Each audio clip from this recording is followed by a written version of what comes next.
api kemuliaan Allah. Satu tepuk tangan Bapak Ibu semua.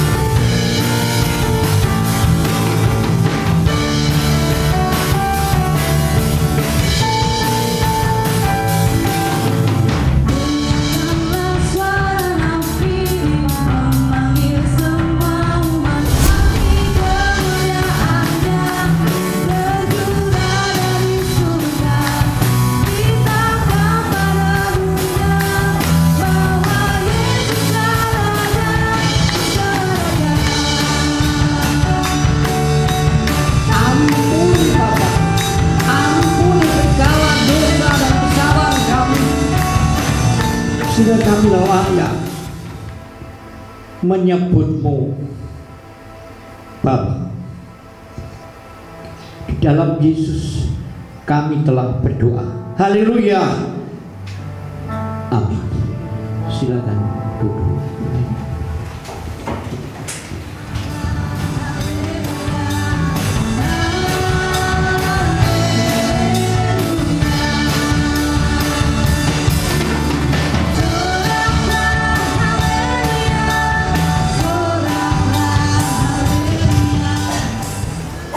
Tuhan Yesus, kami datang kepadamu mengucap syukur dan terima kasih karena Kau selalu menyertai kami, memberkati kami, melindungi kami. Dan pada kesempatan pagi yang indah di tengah-tengah ibadah kami, Engkau telah memberi kesempatan pada firman Tuhan yang diberikan kepada saya bertema memancarkan terang Tuhan. Memancarkan terang Tuhan. Diambil dari Matius 4 ayat 23 sampai 25. Saya akan bacakan bagi kita semua. Matius 4 ayat 23 sampai 25. Begini isi firman Tuhan. Yesus mengajar dan menyembuhkan banyak orang. Yesus pun berkeliling di seluruh Galilea. Ia mengajar dalam rumah-rumah ibadat dan memberitakan Injil Kerajaan Allah, serta melenyapkan segala penyakit dan kelemahan di antara bangsa itu. Maka tersiarlah berita tentang Dia di seluruh Syria, dan dibawalah kepadanya semua orang yang buruk keadaannya, yang menderita berbagai penyakit dan sengsara, yang kerasukan, yang sakit ayan, dan yang lumpuh, lalu Yesus menyembuhkan mereka. Maka orang banyak berbondong-bondong mengikuti Dia. Mereka datang dari Galilea dan dari Dekapolis, dari Yerusalem dan dari Yudea dan dari seberang Yordan. Amin. Memancarkan terang Tuhan berawal dari diri kita sendiri. Memancarkan terang Tuhan berimbas dari keluarga kita dan kepada orang yang lain. Saya bersyukur kalau jemaat di sini sudah mengawali untuk keluarga melayani Tuhan. Tadi yang berdoa pengakuan dosa Bapak Toto, betul Pak ya? Yang doa persembahan Bapak Didi. Yang song leadernya Putra Sinten ya? Wah, ini kan keluarga sudah memancarkan kasih Tuhan. Memang dibuat begitu ya? Atau kebetulan? Oh, tak pikir dibuat begitu. Artinya mulai dari keluarga untuk menyampaikan terang Tuhan. Ya. Bapak Ibu yang dikasihi Tuhan, memancarkan kasih Tuhan itu merupakan sebuah kewajiban siapa saja. Memancarkan kasih Tuhan itu tanggung jawab siapa saja. Tidak hanya Bapak Pendeta, tidak hanya Bapak Ibu Majelis, tidak hanya para pelayan, namun semua orang yang sudah percaya dan ikut Tuhan Yesus berkewajiban memancarkan terang Tuhan. Tidak ada alasan, tidak ada tendensi yang bersifat pribadi, maka setiap orang harus memancarkan terang Tuhan. Maka Tuhan berkata bahwa kamu itu garam dunia. Kamu itu terang dunia. Kalau garam tidak asin lagi, apa artinya? Kalau terang itu disembunyikan, apa artinya? Artinya bahwa setiap pribadi yang percaya Tuhan berkewajiban memancarkan terang Tuhan. Walaupun kapasitas kita berbeda, komunitas kita berbeda, dan di mana kita ditempatkan berbeda, namun kewajiban dan tanggung jawab kita sama untuk memancarkan terang Tuhan. Nah, lalu dengan cara apa kita memancarkan terang Tuhan? Ada 3 menurut ayat ini. Melalui sebuah pengajaran. Terang Tuhan dipancarkan melalui sebuah pengajaran. Sehingga di dalam pasal 4 ayat 23 dikatakan, Yesus pun berkeliling di seluruh Galilea, ia mengajar dalam rumah-rumah ibadat. Artinya metode untuk memancarkan terang Tuhan yang pertama adalah pengajaran. Tuhan Yesus waktu mau naik ke surga, dia berkata dalam Matius 28 ayat 20 berbunyi begini, ajarlah mereka melakukan segala sesuatu yang telah kuperintahkan kepadamu. Ajarlah mereka melakukan segala sesuatu yang telah kuperintahkan kepadamu. Menurut Kamus Besar Bahasa Indonesia, ajar itu berarti petunjuk yang diberikan kepada orang supaya diketahui dan dituruti. Petunjuk yang diberikan kepada orang supaya dia mengetahui atau diketahui dan dituruti. Apa yang dituruti? Apa yang diajarkan. Jadi di sini adalah salah satu cara memancarkan terang Tuhan, gereja itu harus memberikan pengajaran kepada jemaatnya, kepada orang-orang yang sudah percaya Tuhan Yesus, dengan tujuan orang tadi diajari, diberi petunjuk supaya menuruti firman Tuhan, supaya mengetahui firman Tuhan, supaya mempraktekkan firman Tuhan. Dengan cara menuruti, dengan cara mempraktekkan, dengan cara mengaplikasikan firman Tuhan, maka anak-anak Tuhan bisa memancarkan terang Tuhan. Bagaimana kalau tidak pernah diajar? Tentu dia tidak akan tahu. Kalau tidak pernah diajar, maka kemungkinan tidak mengikuti apa yang Tuhan perintahkan. Namun mengajar orang itu berbeda. Kalau menempatkan kardus atau barang ditumpuk-tumpuk, kardus cuek aja, tidak marah, tidak tersinggung. Tetapi kalau mengajar orang, pas kebetulan bersinggungan dengan perasaan, sakit hati enggak? Pas berkhotbah mengajarkan firman Tuhan, kebetulan pas seperti yang dia alami, tersinggung enggak? Tidak mudah. Tetapi apapun alasannya, baik atau tidak, suka atau tidak, menyenangkan atau menyedihkan, pengajaran harus terus disampaikan. Itu resiko mengajar, membentuk orang. Di dalam 2 Timotius 3 ayat 16 dikatakan bahwa firman Tuhan atau tulisan yang diilhamkan Allah itu bermanfaat untuk mengajar.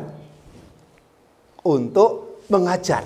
Sehingga di gereja GETJ ini sebelum baptis ada namanya katekisasi.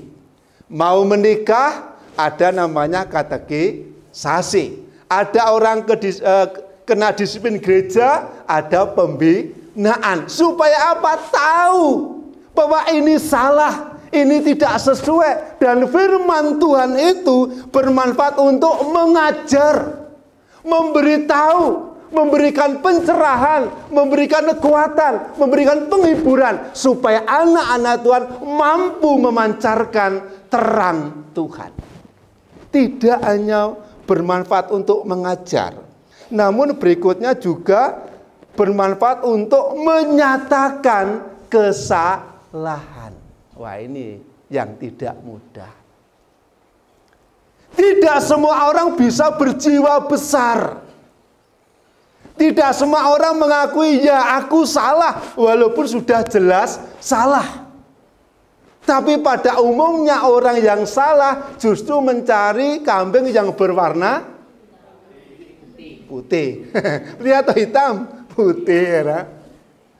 Kalau cari yang putih berarti dia yang hitam. Masih baik. Tetapi kalau orang salah diingatkan, biasanya mencari kambing yang warna hitam. Dia itu loh Pak, dia itu loh Pak, dia itu loh Pak. Suatu saat saya diingatkan anak saya. Waktu saya pulang dari Kaliseger ada PA. Jam 7 mulai. Dan saya pulang setelah itu ada gerimis. Di depan pom bensin Kelaling, kalau enggak Puskesmas kena sedikit. Itu ada lubang. Ada lubang dan tergenang air. Karena kondisi gerimis saya agak cepat supaya sampai tujuan. Enggak tahu ada lubang. Langsung cek delosor. Saya langsung refleks, langsung berdiri lihat ke belakang. Ada mobil atau enggak? Nah, ada langsung lari saya. Ternyata sepi. Ya santai tak deg-degne dhewe, mlaku-mlaku dhewe. Dari rumah anak saya, Pak, kamu tadi berdoa enggak mau berangkat? Berdoa itu kok saya enggak tahu? Memang harus ngasih tahu kamu saya berdoa. Seringkali juga saya salah diingatkan oleh anak saya. Dan saya perlu sadar, saya minta maaf sama anak saya. Maaf ya Kak, Bapak yang salah. Sehingga anak-anak saya kalau apa ya datang, Pak maaf tadi saya salah. Ya enggak apa-apa, jangan diulangi. Tidak semua orang bisa berjiwa besar. Tidak semua orang bisa terbuka hatinya untuk dinyatakan kesalahannya. Dan itu perlu diajar supaya kita lebih hari, tambah cinta Yesus. Tambah hari, tambah mengetahui. Tambah hari, tambah meningkat karakter kita, kehidupan kita, spiritual kita lebih baik lagi. Sehingga mampu memancarkan kasih Tuhan. Tidak hanya menyatakan kesalahan, tetapi juga memperbaiki kelakuan. Jadi tidak hanya salah, sudah diingatkan salahnya, sudah sadar, tapi kalau kelakuannya tidak berubah, ya sama saja. Memperbaiki kelakuan juga untuk mendidik orang dalam kebenaran. Artinya bahwa firman Tuhan ini bermanfaat yang sangat baik bagi kehidupan totalitas pribadi kita. Pikiran kita, hati kita, ucapan kita, tindakan kita. Sehingga dalam ayat 17 2 Timotius 3 mengatakan, tiap-tiap kepunyaan Allah diperlengkapi setiap perbuatan baik. Tiap-tiap kepunyaan Allah diperlengkapi untuk setiap perbuatan baik. Gimana bisa baik? Gimana bisa jalannya benar dan lurus? Ada sebuah pengajaran. Sehingga resiko bagi hamba Tuhan kalau tersinggung sama orang lain karena khotbahnya diencepi, ya itu loh konsekuensinya. Sama kita ngajari anak kita, keluarga kita, adalah anak memberontak, tidak mau. Ya biarkan, nanti proses yang berjalan. Tetapi ajaran firman Tuhan terus disampaikan. Dalam Ulangan dikatakan kalau kamu duduk, beritakan firman Tuhan. Kamu berdiri, beritakan firman Tuhan. Kamu berjalan, beritakan firman Tuhan. Kenapa? Karena pengajaran itu terus-menerus untuk membentuk kepribadian orang menjadi kepunyaan Allah. Sehingga mampu memancarkan terang Tuhan. Itu yang pertama.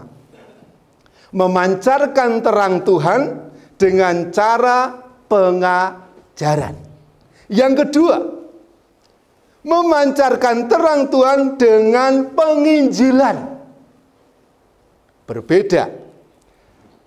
Di dalam Matius 28 ayat 19, waktu Tuhan mau naik ke surga, dia berkata, "Pergilah, jadikanlah semua bangsa muridku."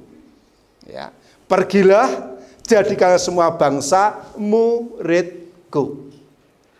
Artinya bahwa dia belum murid sebelumnya. Belum murid. Nah, kalau murid itu, menurut Kamus Besar Bahasa Indonesia, artinya orang atau anak yang sedang berguru.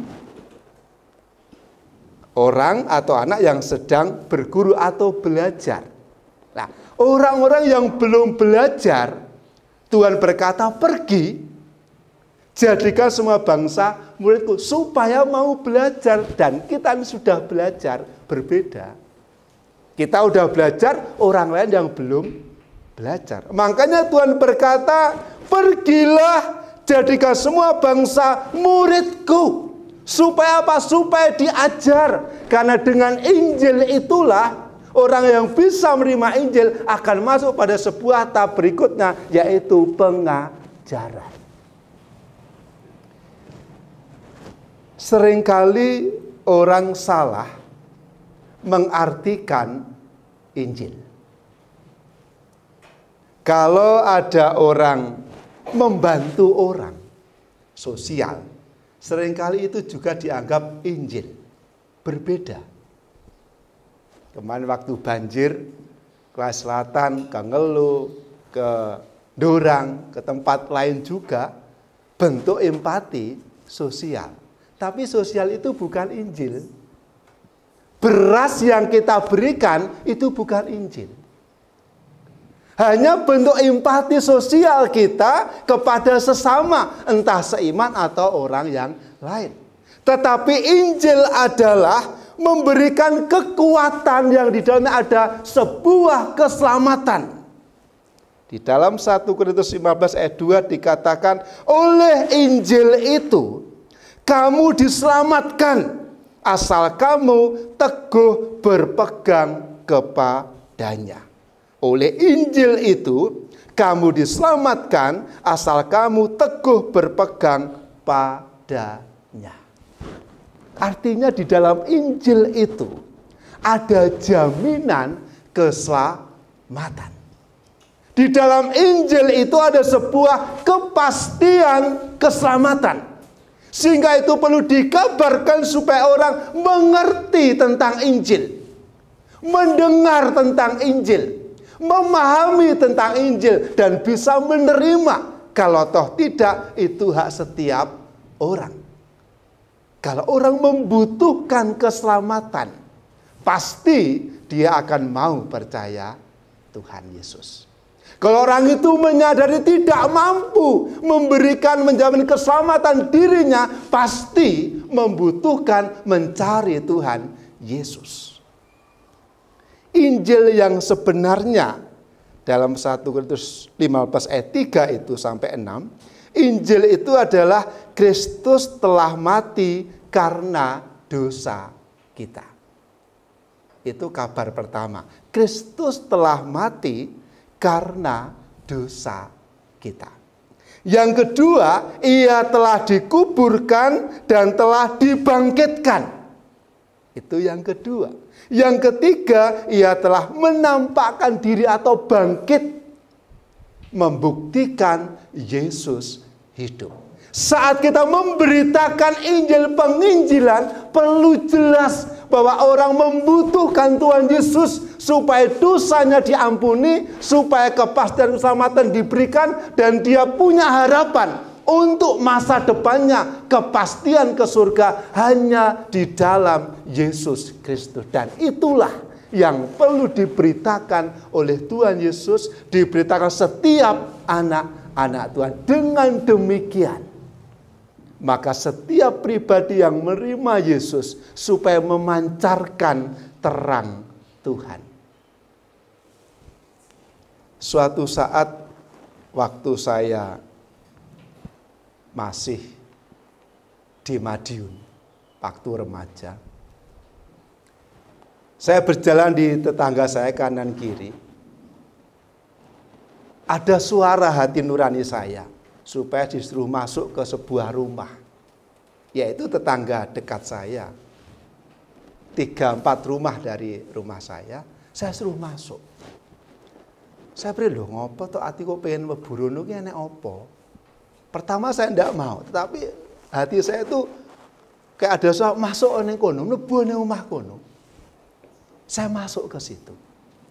Ternyata di situ ada satu orang laki yang depresi mau bunuh diri.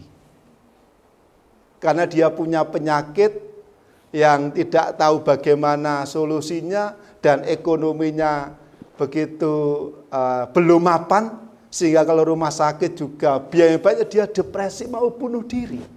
Saya masuk kamar, saya beritakan tentang Tuhan Yesus dan bersyukur ada sebuah pengharapan dalam hidupnya. Ada pemulihan dalam hatinya. Ada gairah untuk hidup kembali. Karena apa? Dia telah menerima terang firman Tuhan. Dan masih banyak orang yang seperti itu. Mereka kelihatannya cerah di wajahnya. Kelihatannya ekonominya mapan. Tapi faktanya gersang hati nuraninya. Kering rohaninya. Sehingga membutuhkan terang dari Tuhan. Membutuhkan kepastian keselamatan. Membutuhkan kepastian kebenaran. Untuk bisa menikmati surga yang sejati. Banyak orang seperti itu. Namun banyak orang juga yang menolak dengan jelas. Nah, kita tidak tahu bagaimana kondisi hati orang tersebut. Kita tidak tahu bagaimana kondisi hati nurani mereka. Tapi kewajiban kita untuk memancarkan terang Tuhan, memberitakan Injil, baik atau tidak kondisinya, menguntungkan atau tidak, tetap memberitakan Injil walaupun resikonya cukup besar. Perlu hikmat, perlu hati-hati, perlu strategi, karena kita berhadapan dengan banyak orang. Yang pasti tanggung jawab kita untuk memancarkan terang Tuhan. Yang kedua, melalui penginjilan. Yang ketiga, memancarkan terang Tuhan melalui penyembuhan. Ya.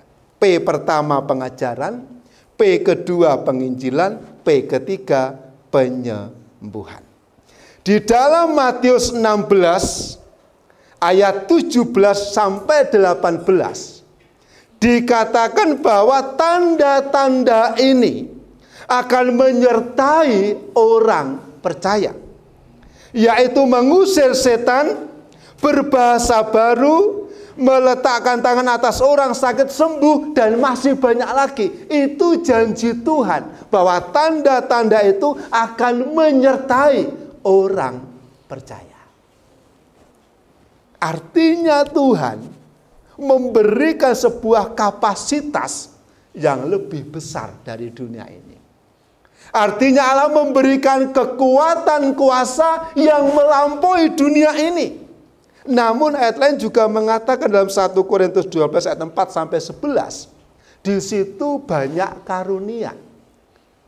Sumbernya satu, Roh Tuhan, Roh Kudus. Tetapi Roh Tuhan yang memberikan masing-masing orang berbeda. Ada yang hikmat, bijaksana, dalam memberikan keputusan, dalam dia pertimbangan, bijaksana, hikmat itu. Ada yang memberikan iman yang kuat. Sudah menderita, sudah sakit, sudah kehilangan, tetapi tetap tegar. Itu juga karunia Roh. Ada juga yang menyembuhkan. Ada yang mampu mengadakan mujizat, mampu membedakan macam-macam roh. Semua itu adalah karya Roh Tuhan. Artinya bahwa Allah dengan sengaja memberikan kekuatan, memberikan kuasa supaya setiap orang bisa memancarkan kasih Tuhan, memancarkan terang Tuhan dengan kuasa yang diberikan. Tidak hanya milik pendeta, tidak ada dalam Alkitab kesembuhan, kuasa Roh Kudus hanya untuk pendeta, tidak ada. Milik setiap orang percaya. Tapi bagaimana menggalinya perlu komunikasi, perlu hubungan dengan Tuhan. Ini adalah cara Tuhan untuk memancarkan kasih Tuhan.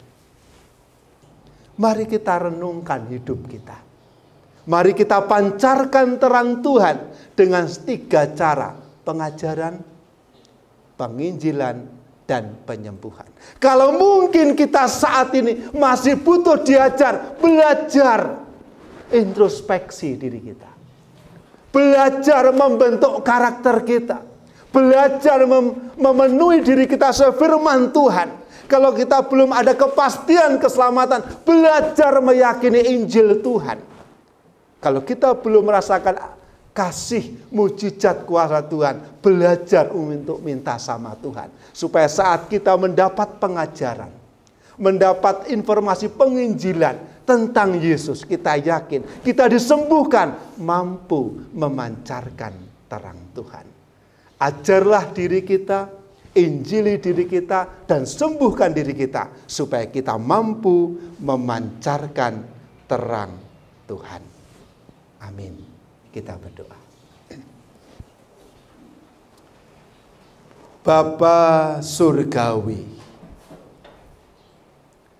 kami mengucap syukur kepadamu ya Tuhan, atas segala kasih anugerah-Mu, sehingga kami Engkau ajari untuk mampu memancarkan terang Tuhan, untuk mampu memancarkan kasih Tuhan.